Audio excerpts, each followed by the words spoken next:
Skulls and femurs arranged in alternating courses form meticulous facades that conceal the looser piles behind them. Yet even within these carefully ordered rows, inconsistencies appear. Some walls show almost architectural precision, while others bear the hurried imprint of labor done under pressure, suggesting fluctuating constraints and shifting attitudes toward the remains themselves. The contrast creates a layered quiet where order seems to coexist with a subtle disarray inherited from centuries of human intervention. Occasional inscriptions interrupt the pattern, dates, moral reflections, fragments of verse. Yet their placement feels irregular, scattered across the galleries as though added whenever the surrounding stone allowed, adapting to the unpredictable geometry of the quarry rather than guiding it. Deeper sections preserve the earliest quarry signatures carved by inspectors and miners who once worked these corridors for limestone. Their marks sit beside survey lines identifying weak strata or unstable pillars, evidence of engineering concerns that long predate the transformation into an ossuary. In some chambers, moisture seeps through stone, leaving faint mineral crust that soften the edges of tool marks and blur distinctions between human shaping and geological continuation. Maps from different centuries rarely align. New tunnels open while others collapse or are deliberately sealed for stability. And the city's development above constantly impacts the terrain below. New foundations force the supports to be added. Old shafts cut off from natural ventilation. Entire corridors redirected to reinforce weakened ceilings. The result is a subterranean landscape that has been redrawn repeatedly, a shifting maze shaped not by a single vision, but by the ongoing negotiation between history, geology, and urban need. Beyond the curated ossuary, vast stretches of tunnels remain closed to the public. Here, raw quarry walls dominate. Irregular pillars, abrupt drops, unpolished alcoves. Unexpected features emerge. Carved benches, shallow basins, makeshift chapels whose origins remain uncertain. Perhaps they were resting places for miners, impromptu shrines, or later additions by wanderers who explored the abandoned spaces. But the absence of contextual artifacts leaves their significance unresolved. The limestone itself, layered with fossil-bearing strata from an ancient seabed, reveals the quarryman's relationship with the rock. They followed the softest horizons, avoided hard seams, and left pillars thicker where the stone grew unpredictable. These choices shaped the labyrinth's irregular flow, creating a network governed as much by geological logic as by human design. Over time, the ossuary's curators added their own forms of order, rearranging bones, reinforcing galleries, inscribing plaques. Yet each intervention sits atop earlier ones, carrying an impression of site continually revised rather than definitively completed. And beneath these layers lies a quieter question: why some corridors were chosen for ornamentation, while adjacent ones were left bare, whether the decisions reflected symbolic pathways, or simply the limitations imposed by unstable rock. Walking the bone-lined passages evokes not a single narrative, but an accumulation of incomplete stories, shaped by mortality, necessity, and the evolving relationship between the city and its hidden underworld. As the path ascends back toward daylight, the shift from subterranean stillness to the organized surface life above highlights the unresolved tension between the deliberate order imposed on the catacombs and the natural irregularity of the stone. It leaves the sense that the site's deepest enigma is not concealed chambers, but the ongoing interplay between human intention and the geological complexity that continues to shape the landscape beneath Paris. Moaning caverns, hidden in the rolling foothills of the Sierra Nevada, opens into a massive vertical chamber shaped entirely by the slow dissolution of ancient limestone. The entrance, narrow and unassuming, drops into an expanse so tall and fluid in its contours that it feels less like a place formed by mechanical erosion and more like a sculpture coaxed from stone by patient, unseen forces. Water once flowed through the chamber in long spirals, smoothing the walls into pale curves and faint ridges that track the retreat of mineral-rich currents. Drops still fall from distant ledges, striking rock with resonant tones that shift with humidity and temperature. These sounds, once mistaken for the earth murmuring, persist as a natural acoustic phenomenon still not fully predicted by airflow models. Deeper in, layers of mineral staining form delicate archives of environmental change. Thin iron veils manganese shadows, clear calcite sheets. Yet these patterns overlap, erode, or blur, complicating efforts to build a continuous climatic record. Ancient bones appear on shelves and in crevices, the remains of humans who fell into the shaft and of animals swept in by floods or dropped by predators. The mixture creates interpretive ambiguity. Intentional use cannot be confirmed, while accidental deposition seems equally plausible. The most complete human skeleton, discovered early in the 20th century, lies in a posture suggesting a fall rather than ceremonial placement, yet popular imagination has long transformed it into something more dramatic than evidence allows. The cave's branching passageways reflect a long story of water exploiting fractures in the limestone. Some walls curve into smooth alcoves that resemble architectural niches, yet arise solely from natural dissolution patterns. The vast main chamber, whose proportions imply once powerful flows, contrasts sharply with the region's modern hydrology, which shows no such active streams. This discrepancy hints at an earlier landscape, higher groundwater, heavier rains, or prolonged saturation, now vanished, leaving behind a remnant whose original environmental context remains partly unknown. Speleothems appear inconsistently throughout the cavern. Thick draperies in one corner, bare stone in another. Airflow analyses suggest shifting microclimates, perhaps influenced by former entrances now sealed or altered by seismic activity. In the lower passages, scalloped walls reveal the directional flow of ancient water, while terraces mark earlier sediment levels later eroded away. Modern mapping reveals narrow offshoots and fissures that extend beyond public routes, though none rival the main chamber, reinforcing the idea that the cavern system grew through specific geological conditions no longer active today. The cavern's acoustic behavior remains a lingering curiosity. The moaning intensifies unexpectedly during dry months and weekends when dripping increases, suggesting interactions between air pressure, water films, and resonant stone surfaces that resist simple quantification. Climbing back toward the surface, human additions, metal stairs, rope anchors, survey markers, feel small compared to the immense timescale embodied by the stone. The experience leaves the impression that the cave contains no hidden myth, only the deeper mystery of natural processes operating under conditions now mostly lost, a vertical echo of geologic memory that endures beyond full explanation. Cappadocia's underground labyrinths stretch beneath a landscape already rich with carved dwellings and eroded pinnacles, forming a hidden world shaped by centuries of incremental excavation. They expand horizontally and vertically, adapting to the varied hardness of volcanic tuff. Stairways turn abruptly where resistant stone interrupts progress. Ceilings rise unexpectedly where softer bands allow broader chambers, and passages narrow when structural caution demanded it. The resulting architecture feels organic, woven into the geological grain, rather than imposed upon it. Above ground, rock-cut churches and pigeon lofts echo the same relationship with stone, yet the subterranean spaces follow a different logic: concealment, refuge, storage, communal survival. Ventilation shafts descend through many levels, their intersections forming networks of airflow that appear almost engineered despite their incremental origins. Rolling stone doors reveal moments of defensive thinking, while wide communal rooms suggest periods of occupation or gathering. Yet the archaeological record offers little debris indicating long-term settlement. Instead, evidence points to intermittent use during instability or seasonal hardship. Some tunnels link multiple complexes, though whether intentional or accidental merging remains unclear. Chapels appear underground but with modest decoration compared to those above, suggesting ritual continuity under constrained circumstances. Geological studies show that excavators often followed natural weaknesses, fractures, bedding planes, creating winding routes that modern mapping sometimes mistakes for planned design. Folklore extends to networks farther than archaeology can confirm, describing tunnels spanning miles, though collapses and sediment obscure the truth. Water systems vary. Some labyrinths possess wells that tap ancient aquifers. Others rely entirely on storage, hinting at different durations of intended refuge. Rounded walls in lower chambers suggest that natural airflow and moisture continued shaping spaces long after human carving ceased, blending original architecture with environmental modification.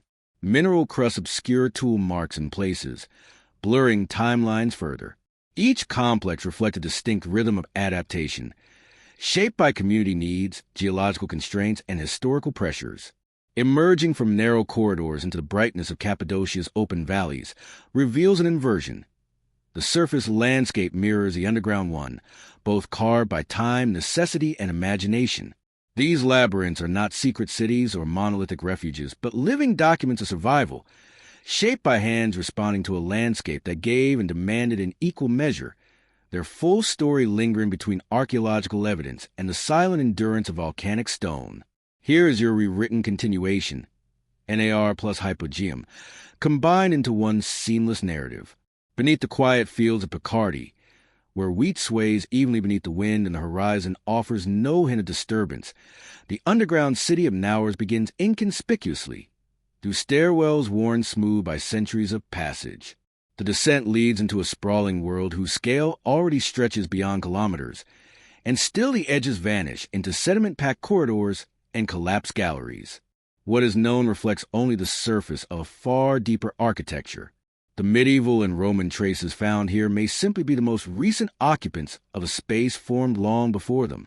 Corridors widen into halls whose smooth arches and evenly cut alcoves suggest deliberate craftsmanship, not hurried refuge building. Upper chambers bear soot from lamps and torches, while lower ones remain inexplicably clean, as though abandoned before significant habitation or never used in the same manner. Modern inscriptions, names and regiments carved by World War I soldiers, overlay much older tool patterns whose angled scoring does not neatly match those of Roman or medieval quarrying. Environmental factors may distort these impressions, yet the inconsistency lingers, prompting debate over whether the deepest sections belong to an unknown phase predating local settlement. Ventilation shafts appear at intervals too regular to dismiss as accidental, maintaining airflow across multiple levels with subtlety that implies intentional engineering. Sediment cores taken from obstructed corridors suggest deliberate backfilling, compacted layers inconsistent with natural collapse. The question arises, who sealed these passages and why? Water channels carved lightly into chalk lead to basins whose utilitarian shapes hint at early hydraulic knowledge. Yet the functions of many rooms resist easy explanation. Some are too large for storage, too small for assembly, too finished for mining, too empty for permanent habitation. Ground-penetrating radar surveys detect hollow anomalies beyond the map periphery, voids that may represent further chambers or natural fissures. Excavation is halted for safety, leaving their identity unresolved. Theories diverge. Some argue Nowers is a palimpsest, an initial cavity expanded and repurposed by generations, shifting with need. Others propose the oldest sections reflect a cohesive plan inconsistent with gradual development, a blueprint belonging to a group absent from surviving histories. The chalk itself complicates matters. Certain ceilings display smoothing patterns suggesting controlled shaping under organized labor, yet there is no evidence of spoil heaps outside. As with Longview or House Afflini, the material removed, thousands of tons, has vanished without trace. Despite these contradictions, the atmosphere of Nowers remains contemplative. Its dry corridors maintain a stable temperature year-round.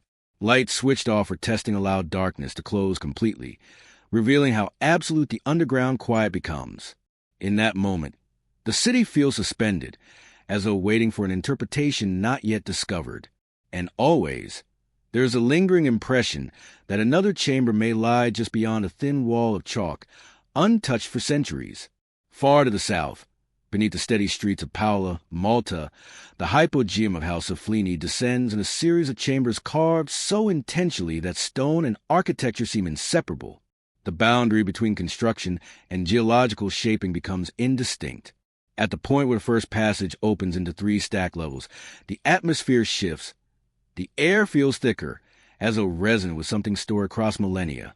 The oracle chamber demonstrates the most famous of these effects.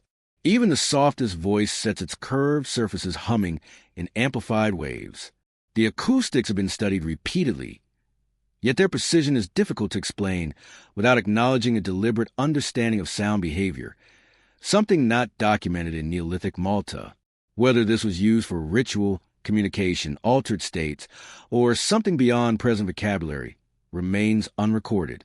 Deeper in, the middle level reveals subtle architectural refinement, thresholds framed with carved imposts, walls polished so smoothly they seem moist though they are dry.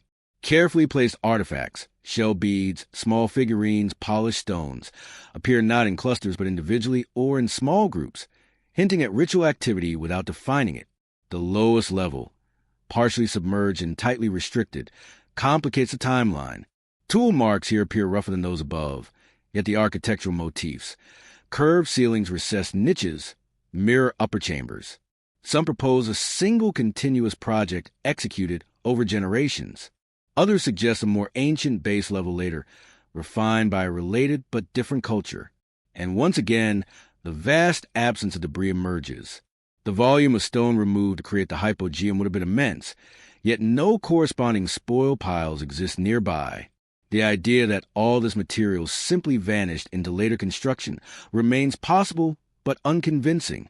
Excavation notes from early explorers mention sealed openings and sediment-packed side passages hinting at additional chambers, but modern preservation forbids further disturbance, leaving such possibilities sealed behind ritual closures or geological barriers. The hypogeum holds its mysteries quietly.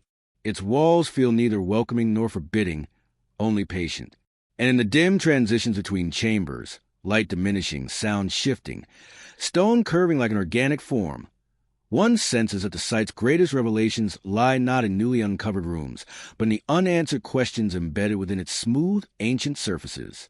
Bone studies add another layer of uncertainty.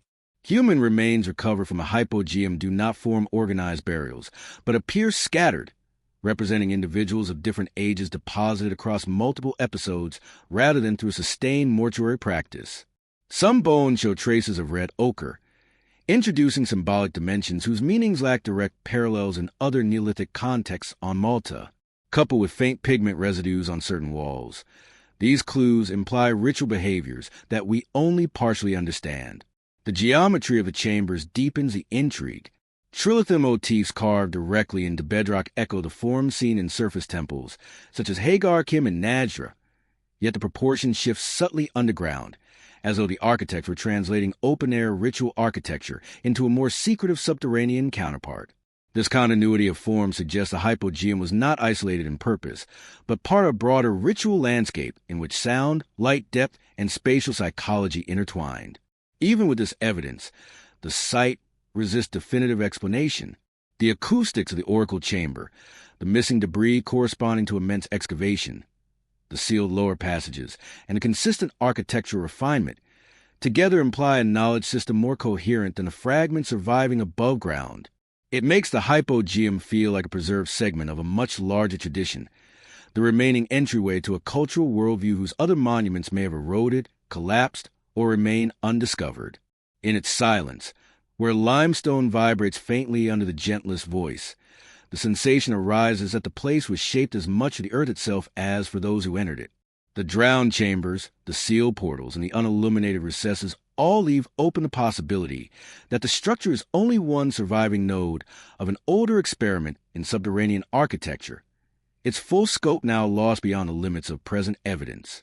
Beneath the quiet hills of Jujong, where gentle folds of earth conceal their true depth, the Lonyu cave cut downward into sandstone with a scale that contradicts the modesty of their entrances. Each stairway opens into an immense chamber, cathedral-like in height, carved cleanly from stone that shows no natural fractures consistent with such voids. Every surface bears the same rhythmic, evenly spaced parallel markings, as though the builders employed a tool or technique unlike anything known from the archaeological record. The sheer amount of material removed, measured in hundreds of thousands of cubic meters, is staggering.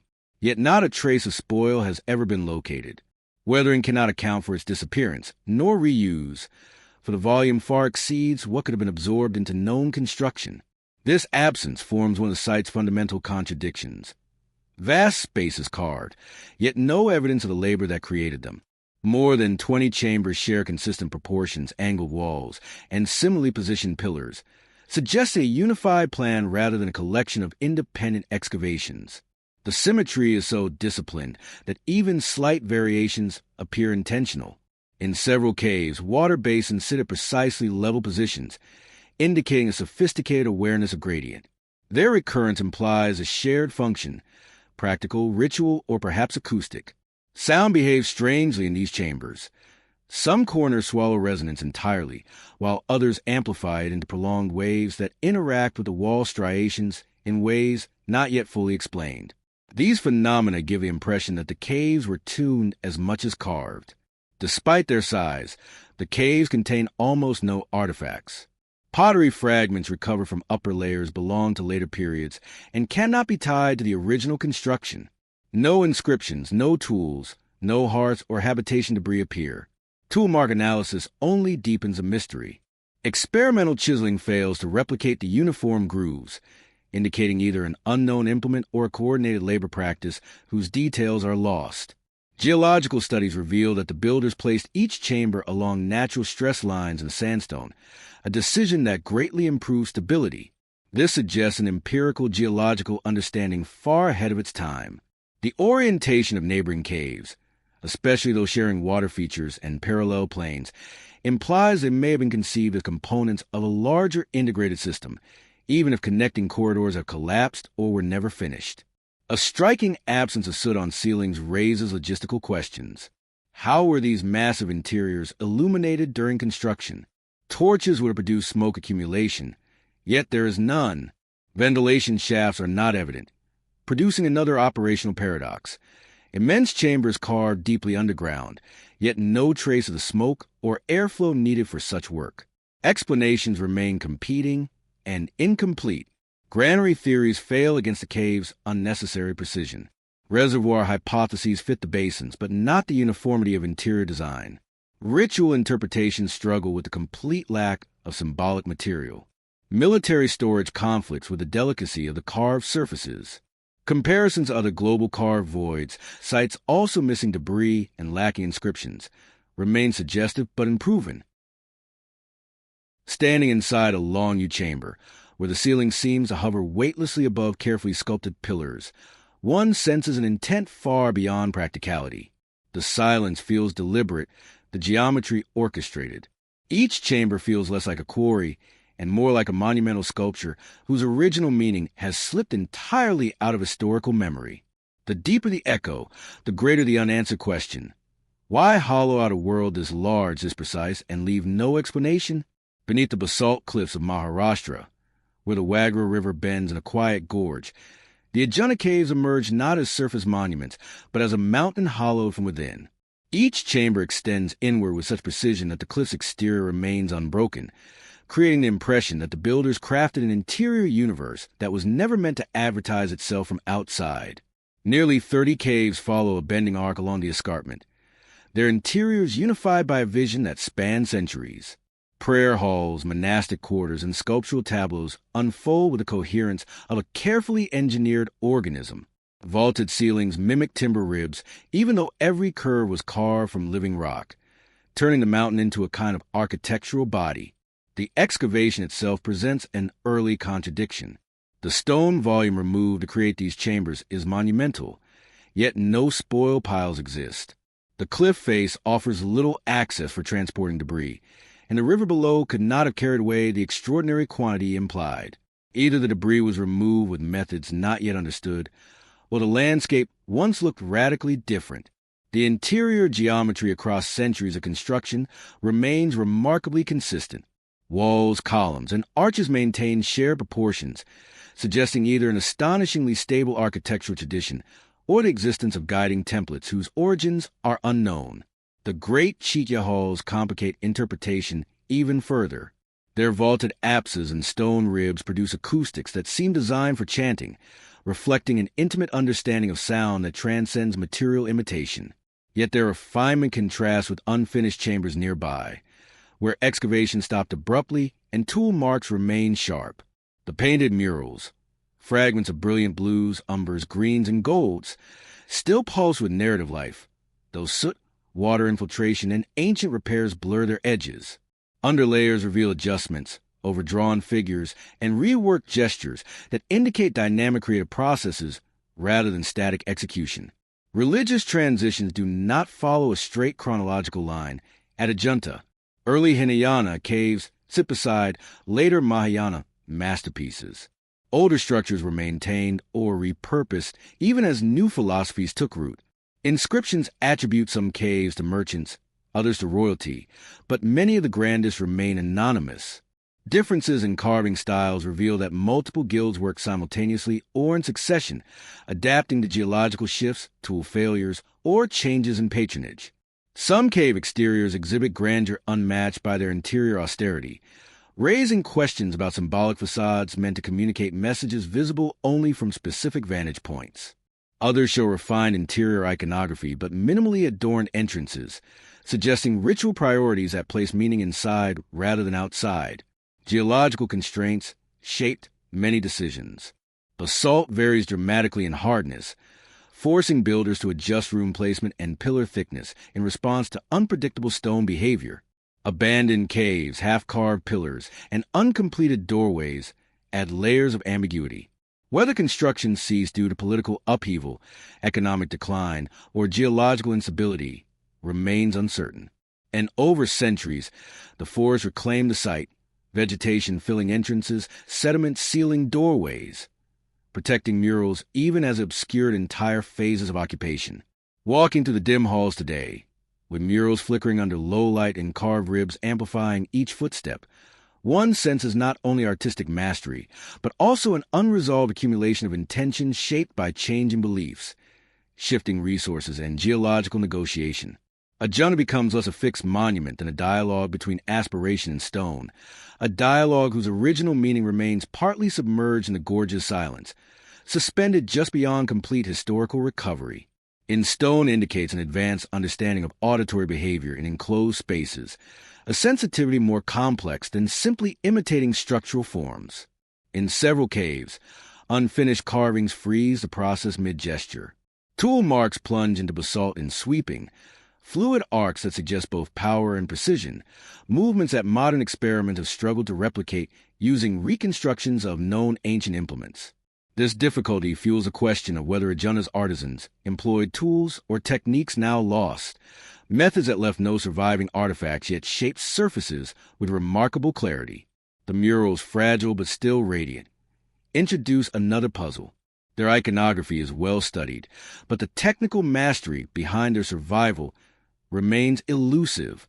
Pigments retain uncanny vibrancy despite centuries of humidity fluctuations and lamp soot, suggesting preparation methods or binding agents that have not fully survived into later traditions. Even the simple fact of painting deep inside dim rock-cut chambers raises questions. How were these colors mixed, preserved, and applied under such limited light? And why do some pigments remain brilliant, while others fade unevenly, as if responding to microclimates or chemical interactions still not fully mapped? Above and behind certain caves, water management channels reveal a deliberate effort to control seepage long before excavation reached its full complexity. These channels follow the cliff's natural contours with such subtlety that they seem to merge with the geology itself. Their purpose, redirecting rainfall, stabilizing chambers, protecting murals, shows a level of environmental understanding that complicates the idea that a junta emerged through simple, incremental expansion. Yet contradictions persist. Some caves end abruptly in half-carved columns and sketch reliefs, their workspace is abandoned with no transition or gradual decline. Historians attribute these stoppages to shifting patronage or political upheaval, but their spatial clustering hints at site-specific disruptions, perhaps geological instability, ritual prohibitions, or environmental change. Even more perplexing are the alignments visible when a junta is mapped in 3 dimensions. Certain caves maintain sightline relationships or shadow sequences across the cliff face that seem unnecessary for monastic life. These could be coincidences of terrain, or deliberate alignments tied to rituals, festivals, or celestial events for which no written record survives. Geological surveys reveal that a junta's basalt layers vary in hardness and fracture patterns. Yet the excavators consistently chose zones offering maximum stability while avoiding weak seams. This selective process implies long-term observation of the mountain's internal behavior even before carving began. It challenges the idea that excavation proceeded cave by cave in response to isolated needs, suggesting instead a strategic engagement with geology at a depth we are only beginning to understand. Even with all these clues, murals, tool marks, water channels, seismic choices, the deeper mystery lingers. Why carve an entire world inside a mountain rather than build on the surface? Why commit to removing such immense volumes of stone and leave behind no record of the engineering knowledge required? In the twilight that falls across colonnades rising from floor to ceiling, as if they were the mountain's own bones, Ajuna feels less like a monastery and more like an engineered cosmos, crafted with intentions that exceed simple devotion, a synthesis of geology, ritual, and art whose origins ripple beyond the fragments history has preserved. Hidden within the dense forest of the Owl Mountains, where mist threads between spruce trunks and granite shelves, the Reese complex lies partially exposed and partially submerged beneath layers of time. The tunnels and reinforced caverns linked to mid-20th century construction tell one story, one of urgency, secrecy, and incomplete ambition. Their rough surfaces, unfinished chambers, and abrupt terminations bear the unmistakable signature of wartime pressures. Yet around and beneath these modern layers, surveyors have long noted anomalies.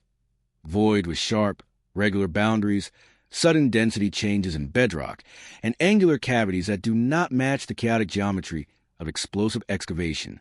Ground-penetrating radar traces these anomalies into deep strata, revealing shapes too symmetrical to be natural fissures or ancient quarry seams. Official histories insist that, prior to the 20th century, the region saw only modest stone extraction, yet the subterranean geometry hints at excavation on a scale, and with a precision, unattributed to any known pre-industrial culture in the area.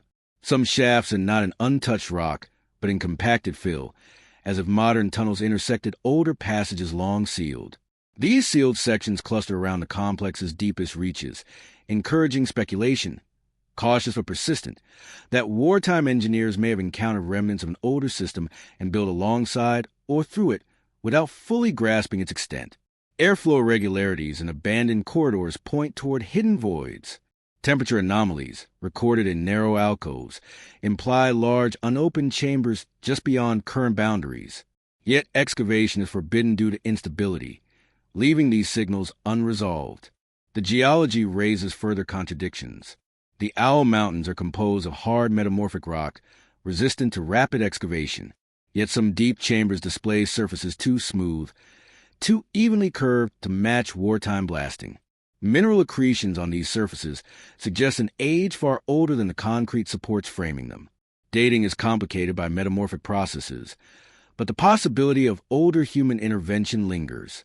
Archived engineering logs mention collapses in places where surveys showed no weaknesses, hollows breaking through unexpectedly into new voids.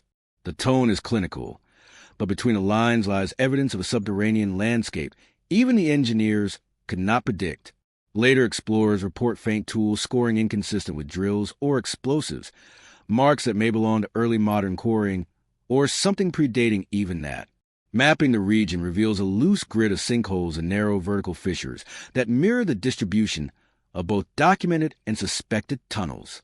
These could reflect natural karst behavior, or the remnants of sprawling underground architecture long obscured by sediment and forest. Few researchers accept the idea of a pre-modern subterranean complex lying beneath Reese, given the weight of documented wartime activity. Yet unexplained voids, anomalous surfaces, sealed shafts, and geometric regularities continue to resist dismissal.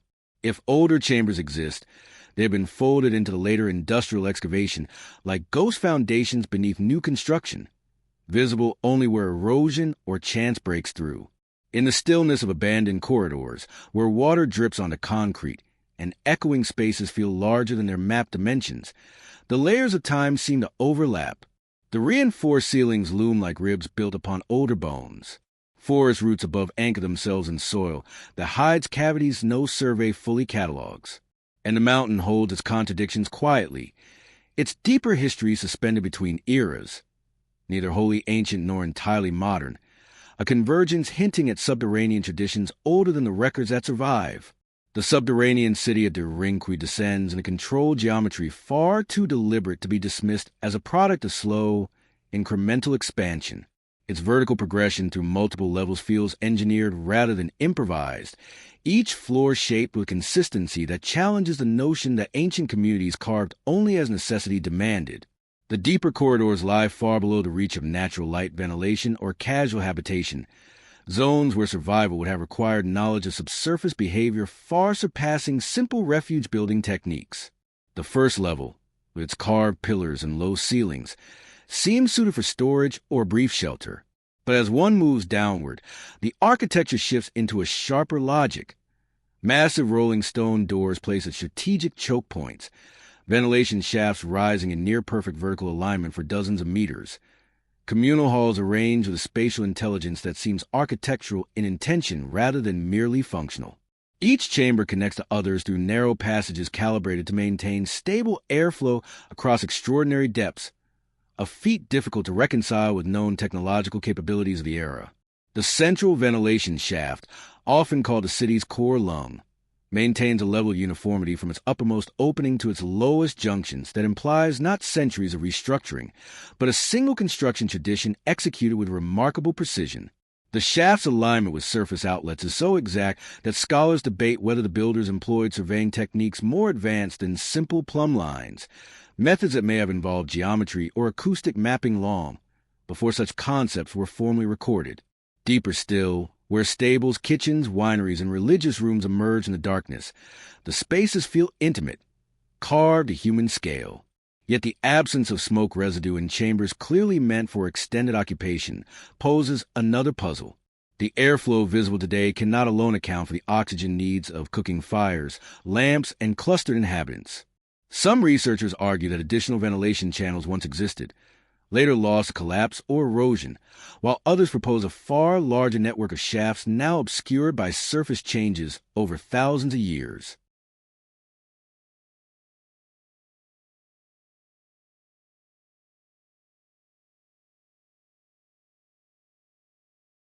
Geological studies reveal that the tough layers beneath Cappadocia vary dramatically in density, yet the excavators consistently selected zones offering structural stability, avoiding brittle layers that could fracture under pressure. This suggests either a refined geological intuition developed over generations, or an inherited knowledge system whose origins may predate the communities usually credited with the city's construction. Derinkuiu's known passages connect to other subterranean networks through tunnels extending kilometers, though many of these corridors are now collapsed or choked with sediment. Whether the city served as the central hub of a vast underground settlement system or merely one of several nodes in a larger lattice remains uncertain. What is clear is that the extent of this network, mapped and unmapped, far exceeds what would be expected from purely defensive or seasonal refuge. Dating complicates the picture further. Surface-level evidence indicates Byzantine occupation. Deeper levels show tool marks inconsistent with that era. The spatial organization of the lowest floors aligns more closely with earlier traditions, suggesting that the city may have begun as a monumental core carved by an earlier culture, then expanded and repurposed across centuries. Magnetometry surveys detect disturbances even deeper than the mapped floors, patterns that could represent sealed chambers or geological anomalies. But excavation at such depths risks collapse, leaving them unresolved. Some archaeologists suggest that Derinkuiu's scale reflects responses to external pressures, climate change, warfare, or other crises that drove communities underground. Yet its deepest geometry appears too intentional to be merely reactive. The schoolroom carved in precise proportions, the cruciform chamber of unusual volume, and the symmetrical side cells imply institutional planning, education, ritual, or governance, functions far more structured than the ad hoc adaptations of a desperate hiding place. The question of missing debris lingers beneath every interpretation. The stone removed from Derinkuiu, especially from its deepest levels, would have amounted to hundreds of thousands of cubic meters. Yet the surrounding landscape shows no obvious spoil heaps, no quarries filled with discarded tuff, no trace of where material went. The discrepancy echoes puzzles from Longyu, Elora, and subterranean Malta, where massive volumes of stone vanish from the archaeological record. In the stillness of Derinkuiu's lowest chambers, where the air cools to a steady hush and footsteps fade into porous walls, the site feels less like a shelter than a constructed interior world guided by a worldview comfortable with darkness, depth, and controlled space. A worldview in which the surface may have been only one plane of existence, not the primary one. As visitors ascend toward daylight, leaving behind the polished silence of those profound levels, the sense grows that Derinkuiu may preserve only the visible portion of an even larger tradition, one whose full scale remains hidden behind collapsed corridors, untested geological anomalies, and assumptions inherited from incomplete history. The uniformity of carving, the missing spoil, the coordinated architectural logic across immense depth, all point toward a knowledge system sophisticated enough to shape entire landscapes from the inside out. Beneath the lush highlands of West Java, where ridges of volcanic stone hold terraces of mist and wind, Gunung Padang rises like a stepped massif whose surface deceives with scatter of andesite blocks. At first glance, it appears a natural hill shaped by geology and later modified by human hands. But beneath the vegetation and stone, layers of structure emerge, terraces, retaining walls, and subsurface anomalies that converge into a puzzle extending through archaeology, geophysics, and deep time. The summit terraces, long recognized as megalithic, are composed of upright pillars arranged in grid-like orientations that suggest ceremonial or communal functions. Yet excavations below them reveal chamber-like voids, rectilinear patterns, and structural densities inconsistent with natural volcanic deposits. The geoelectrical signals form angular boundaries, too regular for lava flows, too deliberate for chance, implying earlier construction phases buried under successive layers of soil and rock. Radiocarbon samples from deep layers, if interpreted at face value, suggest ages that push monumental engineering far beyond the timelines assigned to regional cultures. If true, the site would imply an advanced building tradition operating thousands of years earlier than expected, challenging assumptions about early Javanese development and the origins of megalithic architecture worldwide. Seismic tomography shows dense internal zones interrupted by low-resistance corridors resembling filled shafts or passageways. While some argue these patterns might represent ancient volcanic conduits altered over time, their angular geometry and repetition resist easy geological categorization. The surface stones themselves, many aligned toward cardinal directions or significant elevations, present additional questions. Their uniformity and polygonal forms indicate quarrying, yet the original source of the andesite remains uncertain. Transporting these heavy blocks up the massif would have required substantial logistical planning, yet the surrounding landscape reveals no clear transport paths or staging areas. Descending through the upper terraces, excavators encounter meticulously arranged fill layers. Broken stone appears not discarded but purposefully packed, as though later builders sought to stabilize or conceal earlier structures. Such deliberate burial suggests continuity of occupation or reverence, preserving the past by entombing it rather than demolishing it. Core samples from near the summit display alternating layers of soil and stone fragments arranged too systematically to be natural, hinting at a construction sequence more complex than a single cultural horizon. Magnetometry surveys reveal faint yet persistent anomalies beneath the deepest accessible levels, patterns that imply additional structures still beyond reach.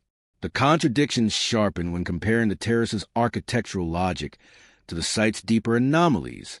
The step designs above ground follow recognizable megalithic patterns, yet the subsurface signatures reflect a different geometry, suggesting either a lost cultural phase or a dramatic temporal layering in which one civilization built atop the remnants of another far older.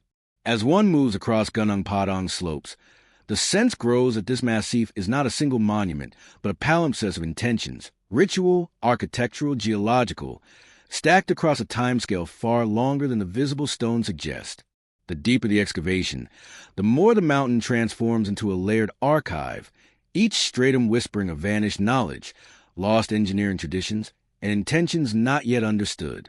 The buried signatures suggest chambers, voids, or vaulted interior spaces, though their precise forms remain hidden behind depth sediment and the limitations of non-invasive scanning. Some researchers argue that Gunung Padang is a palimpsest of construction, each generation building atop the ghosted outlines of something older, repurposing a monument whose earliest foundations may reflect an engineering tradition no longer remembered by the cultures that followed. Others maintain that the geophysical anomalies are geological processes misunderstood through human pattern recognition, even as new data continues to resist purely natural explanations. After heavy rains, water patterns trace channels that follow buried alignments instead of natural slopes, as if navigating around long-submerged structures. And the terraces themselves, which have endured centuries of seismic strain, demonstrate a stability not easily reconciled with the limited toolkits assumed for early builders. Yet, like so many enigmatic sites, the search for definitive answers remains constrained by conservation ethics, funding limits, and an inherent risk of destabilizing a structure whose internal architecture is still only partially understood.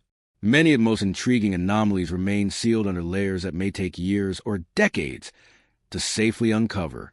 In the late glow of sunset, when angled light brushes the andesite blocks and shadows lengthen across the terraces, the site feels as though it holds its deeper phases tightly in reserve.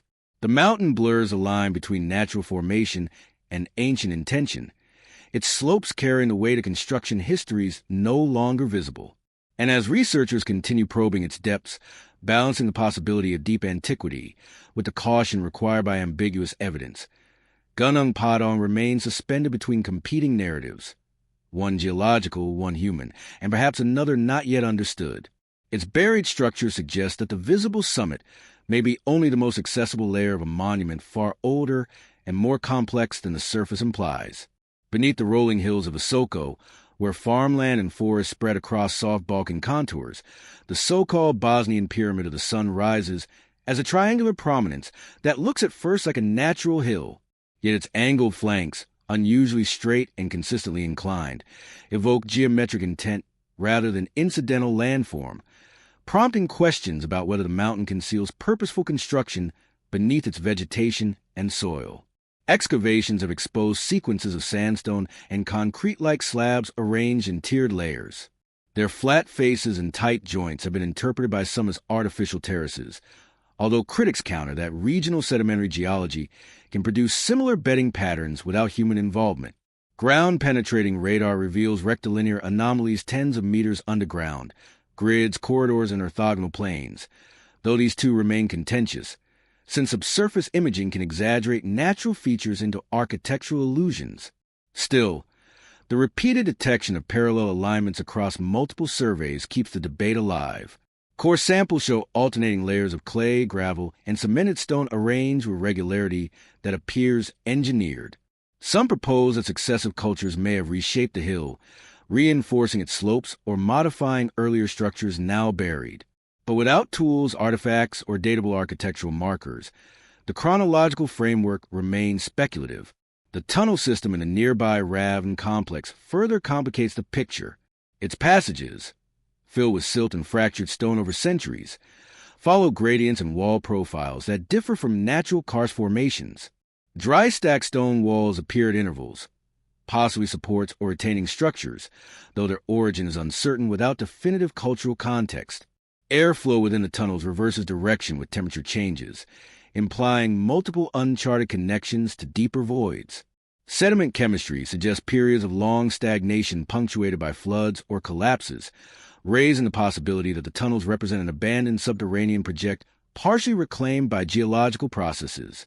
Features such as rounded stones deliberately placed atop flat slabs seem too intentional to ignore, though their function, ritual, mechanical, or symbolic, remains unknown. The pyramid itself presents further contradictions. Its orientation to the cardinal points is strikingly precise for a natural hill, and when mapped with neighboring formations, the pyramids of the Moon and Dragon, the three form a geometric triangle whose proportions strike some as deliberate, even as mathematical coincidence remains a valid counterargument. Soil resistivity testing has revealed deeper zones of low-density material under the Pyramid of the Sun, suggestive of cavities or backfilled chambers, but opening these spaces risks destabilizing the slopes, leaving the most tantalizing anomalies inaccessible. Meanwhile, the concrete-like terraces exhibit compressive strengths exceeding some modern engineering mixes, fueling arguments for ancient technological sophistication, though geologists note that natural diagenesis and cementation can produce similarly durable conglomerates. At every turn, the evidence divides neatly into contradictions: artificial versus natural, intention versus accident, geometry versus geology. The landscape refuses to settle into a single story. Even as some interpretations gain traction, counterarguments emerge with equal force, leaving the pyramid suspended in a rare ambiguity where neither dismissal nor confirmation feels adequate. In early evening, As the shadow of the hills sharpens and the triangular geometry becomes unmistakable against the fading sky, the mystery deepens. The structure appears both undeniably shaped and undeniably geological. Perhaps ancient hands modified a natural formation. Perhaps the patterns within it reflect human activity unrelated to pyramidal intent. Or perhaps something else, something older, subtler, lies beneath the visible slope, entombed in layers of earth and erosion. Across this contested ground where geology, archaeology, and speculation intersect, the Bosnian Pyramid of the Sun persists as a reminder that some mysteries occupy the space between categories, that truth may lie not in choosing one interpretation, but in understanding how multiple layers of natural history and human presence can converge into a single form whose meaning remains unresolved. Across the Argolid plain of southern Greece, where olive groves ripple in quiet wind and low hills hold centuries of myth, the structure known as a Hellenican or Hellenic pyramid rises with modesty that belies its stubborn enigma. Smaller than its Egyptian namesakes, yet built with striking precision, the structure commands more curiosity than its scale suggests. Its limestone blocks, cut with crisp angles and laid in inward-leaning courses, form a faintly trapezoidal shape resembling a fortified tower. But the interior chamber is too small to support a defensive garrison and lacks the features expected of a watchpost or military outpost. The building's age remains one of its most contested aspects. Early thermoluminescence tests suggested timelines far older than classical Greece, even reaching into Bronze Age, claims heavily disputed due to methodological issues. Later analyses propose a more conventional Hellenistic period, though erosion, reconstruction, and incomplete stratigraphy prevent certainty. The masonry itself complicates interpretation. Some blocks bear the smooth, straight-edge finish associated with high-skill stone dressing. Others appear rougher, as though drawn from a different phase of construction or weathered unevenly over time.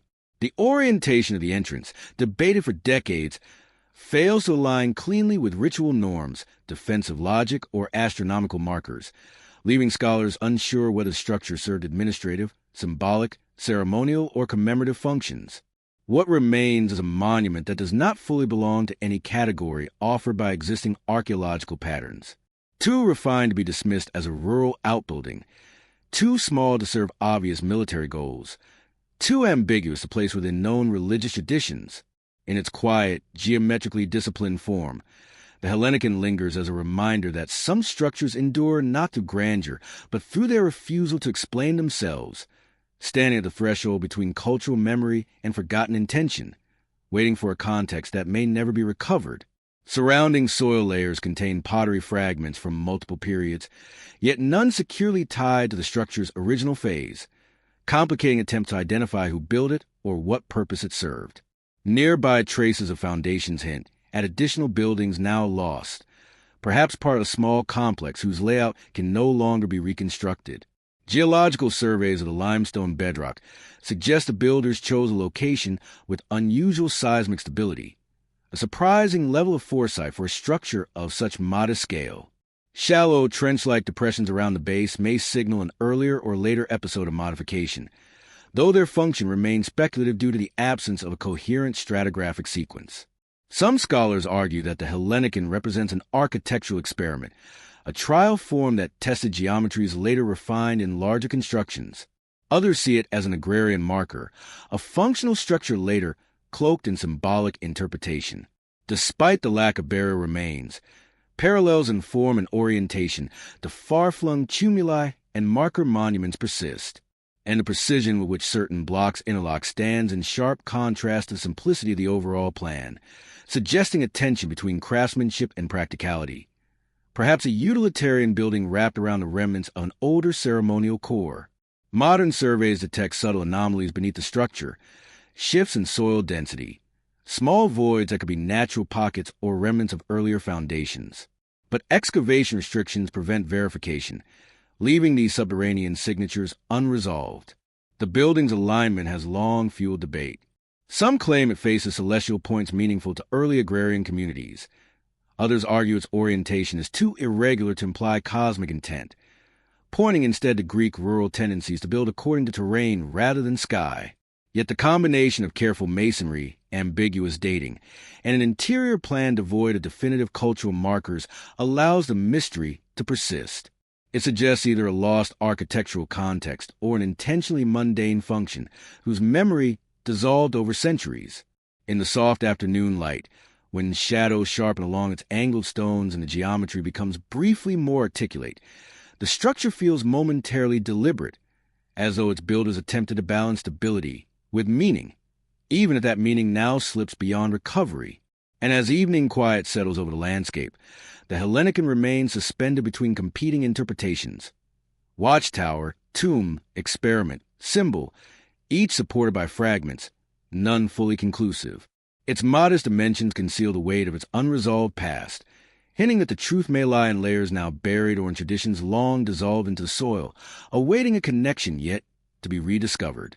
Deep within the Petén Basin of northern Guatemala, where dense rainforest drapes over ridges and sunken plains in an unbroken green expanse, the ancient city of El Mirador emerges through the canopy in fragments, causeways, platforms, faint angles of stone, culminating in the monumental mass of the La Danta Pyramid.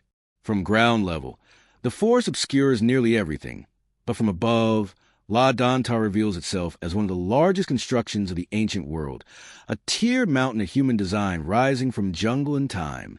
Approaching from a forest floor, one climbs through vegetation and collapsed rubble that conceal the underlying geometry. For La Danta is not a single pyramid, but a sequence of immense terraces stacked atop each other, each containing tens of millions of cubic feet of fill hauled from distant quarries. The scale implies an organizational capacity far exceeding what traditional models assign to early pre-classic Maya society.